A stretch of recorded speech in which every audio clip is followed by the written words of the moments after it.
Weekend in the life of an influencer. Try saying that without cringing. Content creator just sounds less manipulative to me. Anyway, we'll start off by saying not every weekend is this bougie, but this one, this one started off by checking into the Bird Hotel in Bath. This was a PR stay because I was attending an event at their sister hotel this evening. Once we got ready in the room, we headed down to the terrace for a little glass of rosé before hopping in our taxi to Homewood Hotel and Spa. I was very kindly invited to their summer garden party. This was so much fun, guys. There was Taittinger on tap, the perfect excuse to pull out my favourite red dress. You'll not be surprised to know I was keeping that glass full constantly. There was loads of fun outdoor games. Turns out I'm not too bad at mini golf, but I definitely got better as the night went on with all of these espresso martinis floating around. We are on our way to axe throwing, bearing in mind we're 2 Tattingers in and an espresso martini, so this is only going to end one way. Don't sit on it. Thank God I didn't come in my Suzuki Swift. I'd be feeling very inferior. Warmed up the old arms with a bit of Mega Buzz wire before Rue was the first one to take to the lawn.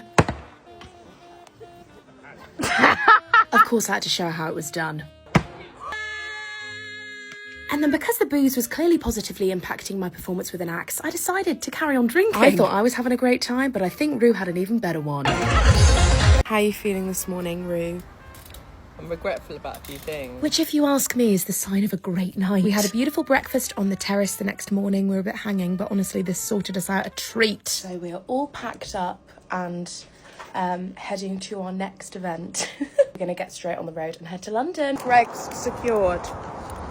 Yummy. London! Me, my car! Beep, beep!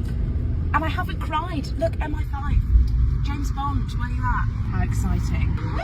The next event was a job I had lined up with an incredible jazz club dining experience in central London. Honestly, I'm so thrilled with my forward planning of outfits here. I'm so happy with the content that I captured. It was just a mega experience. We got a cab to the venue and here we were walking through central Peckham looking like Gatsby extras. Can't show you heaps in here, but these are just some snapshots of the job. I mean, you could not have a more the vanity case venue. Honestly, Prohibition 1920s bar, and of course, I got up and had a boogie to some live jazz. The next morning we were up super early and headed to Battersea Power Station as my friend Rue is a jeweller and this is one of her big trading days at Battersea Power Station and it was my first time helping her out. I was on coffee duty whilst the artist did her thing. So funny because our friendship actually began at a market with me visiting her stall. 9 out of 10 times if I'm wearing a piece of jewellery and it's not true antique, it will be Musée Rue. It was so much fun helping her out and I also met a fair few of you guys as well, which was just so great. Delirium was really kicking in at this point after a 12-hour day. Hence the burlesque style performance imitating one that we saw yesterday.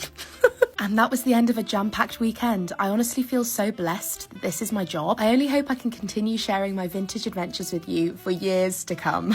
Mwah.